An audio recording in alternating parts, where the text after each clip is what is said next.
What's up guys, welcome back to another video on the channel. In today's video we're going to be looking at structure blocks. So I also got a new skin which was made by HellaBlue 5499. Go subscribe to him. It looks pretty cool, got the crown, got the purple hoodie, you know, everything's in check. Make sure to go check him out on YouTube. Anyways, let's get into the video. So today we're having a look at structure blocks, which is this item which allows you to do stuff, which is pretty cool. What I mean by that is, so let's say I'm making these walls here and I don't want to build them all. If I use a structure block, I can essentially duplicate it to sort of build it all. So it's much better than fill blocks because instead of, you can do more advanced instructions, and with fill blocks it's just sort of like, you can, not fill blocks, sorry, fill commands, you can only fill a certain area with one certain block. This way you can do it with multiple. So it's fairly simple to use, not too hard. But anyways, let's get into it. So I've built a little archway here, as you can see. Nothing much, but we do the command give at S, or whoever you want, at P, at R, you know. But at S, then structure underscore block. There we go. So this will give you a structure block. I've already got one in my inventory, so there we go. And now this is beautiful. It can do tons of stuff, and I'm going to show you a bit of what it can do. So there's two different modes, save and load. Essentially they let you save a structure, like this one, let's say, and then the load lets you sort of copy and paste that, paste that one. So save, let's say, is copy, and load is then paste, let's say. So let's just do a bit of an example here. So we've got this orange sort of thing. So we'd go into the structure block, save, and we would choose a name for it. So let's call it orange, right? So we'd name it orange, save it, then we can just get rid of all this if we want, or we can keep it, doesn't matter. But let's say it's all gone now. So we've got this here, and now we're just gonna, you know, goodbye. And we're gonna get the structure block, we're gonna turn it to load mode and enter the name we put before, so orange. Then we save that, and now we've got the orange thing there. Boom. Super simple, super cool. So this is what I've done here for the arena I'm making. I've essentially used this on these, and I've duplicated them to sort of make this structure. So I'm going to continue doing that. And yeah, so I've got a sort of example arch right here, which we can use. As you can see, it doesn't take up the whole thing. So if you actually want to make it take up the whole thing, you can change the size. So let's say X is 10, that will go make it go forward a bit. So Z10, that goes wider, so that covers the whole width now. And we can also change the Y value to make it, you know, go up or down. So make sure to pay attention to where you are, and especially when you're trying to make sort of attach them together, you need to pay attention to that. So now we've saved the structure, we can easily duplicate it. So let's just pop it somewhere over here, let's say.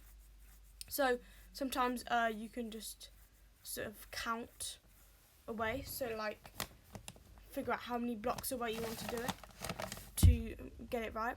So for here, let's just do like about that. It doesn't have to be in line, I'm just showing you a bit of an example. So name arch, then we say load that, and boom, we've got our archway, which is cool. So if you want to get it in line, as you can see here, it's not very in line, you're gonna have to do a little something else. So what we're gonna do now is, so I'm just gonna show you how to do this so it's in line. So you want to change the sort of X, Y and Z axes.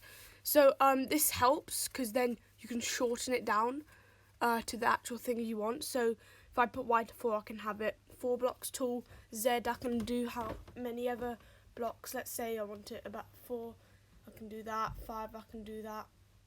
You can also do offsets as well, which is essentially the opposite direction, which is pretty cool, you know. So there we go. Looks nice. So we're just going to name this orange 2, and we're going to save that. So now if we want to build the structure in line with it, like we did on the my wall I'm making for my arena, so we're essentially going to place it again sort of in the right area. So we'll have to do it this way because of how it's placed. So we're gonna, you can break that if you want, but you don't have to. I'm not gonna, because I want there to be a gap there, to be honest. So we're gonna count how many blocks wide one of the things is. Then we're gonna do the same on the other side. Then we're gonna load, put the name in, and boom, there you go. You have your structure, and it looks pretty neat in my opinion. You know, you can break the blocks and it's still there, which is really cool. So that's basically how you do that.